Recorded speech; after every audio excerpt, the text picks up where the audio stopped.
तो प्यारे बच्चों, welcome to my city classes में आप सबका स्वागत है।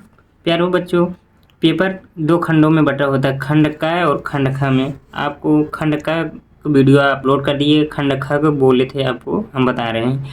जैसे आपको खंड का में वहाँ पर गद्यांश और पद्यांश अलग अलग दिया जाता है, वैसे खंड ख में आपको संस्कृत में दिया जाता है एक गद्यांश एक पद्य और इसमें श्लोक दिया जाता है। ठीक, पहले आपको इसमें खा में देखिए, एक पहले दिया है आठवें का में पहले निम्न दिए गए संस्कृत गद्यांशों में से किसी एक का संदर्भ हिंदी में अनुवाद कीजिए। यहाँ पर संदर्भ दिया है, आपको पाठ का नाम लिखना है संदर्भ में और कौन से लेखक है उसको लिखना है। ठीक, और उसके बाद अनुवाद करना है।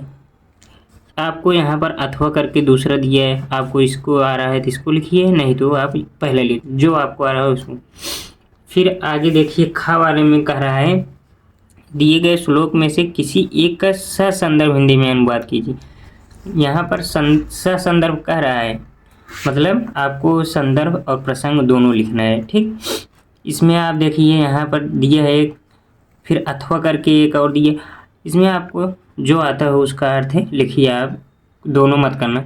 और पहले नंबर तो आपको क्वेश्चन नहीं लिखना है, प्रश्नोत्तर नंबर जैसे 8 का दिया है ऐसे करके लिखना है। वहाँ पर आप क्वेश्चन नहीं छापेंगे क्योंकि समय ज़्यादा रहता नहीं है।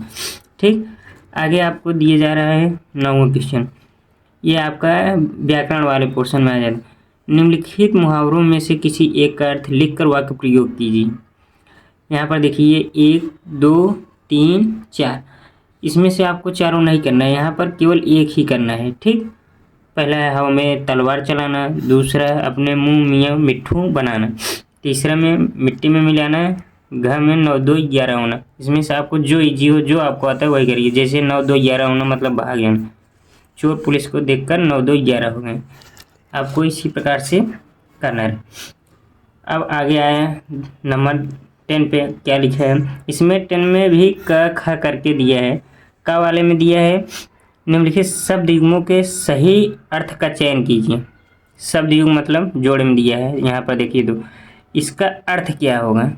फिर उसके बाद आपको देखना है जो सही अर्थ हो वही आपको टिक करना है।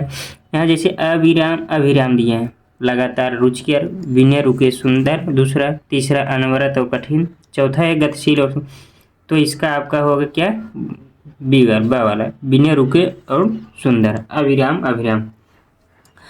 अब इसमें दूसरा दिया है विहग विहंग, ऐसे आपको इसका भी करना है, इसका होगा पक्षी और आकाश। अब खा वाला में देखिए निम्नलिखित शब्दों में से किसी एक शब्द के दो अर्थ लिखें। अ ब स द, 4 दिए, इसमें से एक ही के दो शब्द लिखने हैं, न कि आप सोचिए कि चारों को दो दो लिखिए, केवल एक लिखिए, चाहे पूत लिखिए, चाहे कनक लिखिए, चाहे अंबर, चाहे जलद। जैसे आप कनक को 2 लिख सकते हैं, धतूरा होता है, एक सोना होता है। ठीक, ये वाला पूर्व हो गया आपका। फिर उसी में ग दिया, वाक्यांशों के लिए एक ही शब्द का चयन करिए। जैसे बिना वेतन लिए काम करने वाला है, सवैतनिक, अवैतनिक, वेतन मुक्त, सेवानिवृत्त, इसमें से जो होगा एक आपको चुनना रहेगा। प्री बोलने वाली, प्रिय, प्रियासा, प्री, प्रियमवदा, प्रीति, आपको इसमें से एक चूज करना रहेगा जो इसको आंसर सही हो। घ वाले में देखिए इसमें दिया है निम्न में से किन्हीं 2 वाक्यों को शुद्ध करके लिखिए। जैसे दिया है शिवानी एक विद्वान लेखिका थी, दूसरा सीता घर जाता है ना, सीता घर जाता नहीं, सीता घर जाती है, जैसे शुद्ध करके लिखना। तीसरा है पुस्तक मेज में रखी, न पुस्तक मेज पर रखी। ठीक, इसमें से आपको चारों नहीं करना, केवल 2 करना है, इसको विशेष ध्यान देना। और न पूरा क्वेश्चन छापिए, केवल क्वेश्चन नंबर डाल के उत्तर लिखना है आपको। शेयर और सब्सक्राइब करना ना भूले बच्चों। City class